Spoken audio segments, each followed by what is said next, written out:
গল্পের নাম এক চিঠির অপেক্ষা। শ্যামপুর গ্রামের এক ছেলে ছিল, নাম রাজা। এক সাধারণ কৃষক পরিবারের সন্তান সে। সকালবেলা বাবার সঙ্গে মাঠে কাজ করত আর সন্ধ্যায় স্কুলে গিয়ে পড়াশোনা করত। তার স্বপ্ন ছিল একদিন বড় কিছু হবে, গ্রামের মুখ উজ্জ্বল করবে। এক গ্রীষ্মের ছুটিতে শহর থেকে এক পরিবার এলো তাদের দাদা বাড়িতে। সেই পরিবারের মেয়ে চাঁদনি, শহরের মেয়ে, পড়াশোনায় ভালো, আর চোখে মুখে যেন আলাদা এক উজ্জ্বলতা। গ্রামের ছেলেরা মুগ্ধ হলেও চাঁদনি প্রথম দিনেই খেয়াল করল শুধু এক ছেলেকে, রাজাকে। একদিন কুয়োর ধারে পানি তুলতে গিয়ে পা পিছলে পড়ে যায় চাঁদনি। রাজা সঙ্গে সঙ্গে ছুটে গিয়ে তাকে ধরে ফেলে। ওখান থেকেই শুরু তাদের বন্ধুত্ব। তারা একসাথে হেঁটেছে মাঘের পথ ধরে, গল্প করেছে নদীর পাড়ে, আর ভাগাভাগি করেছে জীবনের স্বপ্ন। চাঁদনি একদিন বলেছিল, তুমি জানো রাজা, তুমি অন্যরকম, তোমার চোখে আমি বিশ্বাস দেখি, তুমি একদিন অনেক দূর যাবে। রাজা শুধু মৃদু হেসেছিল, তুমি পাশে থাকলে হয়তো সত্যি যেতে পারি।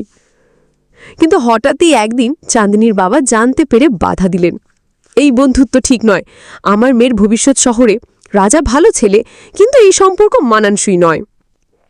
চাঁদনিকে হঠাৎ শহরে পাঠিয়ে দেওয়া হলো। রাজা কোনো বিদায়ও পেল না, শুধু পেয়েছিল একটি চিঠি। রাজা, সমাজ আমাদের আলাদা করল, কিন্তু আমি তোমায় ভুলিনি।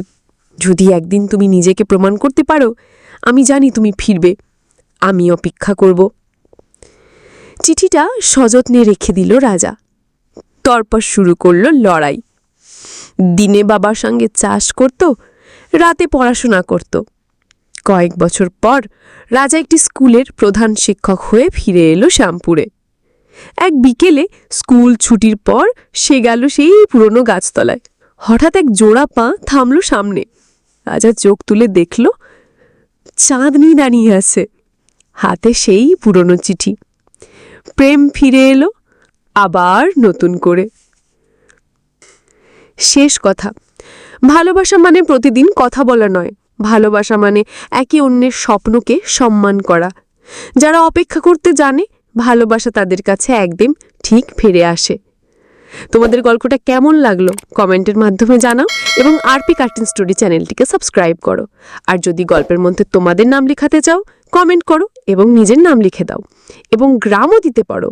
তোমাদের নিজস্ব যদি কোনো গল্প থাকে তাহলে আমাকে কমেন্টের মাধ্যমে জানাও, সেই গল্প আমি পরের কার্টুনে অবশ্যই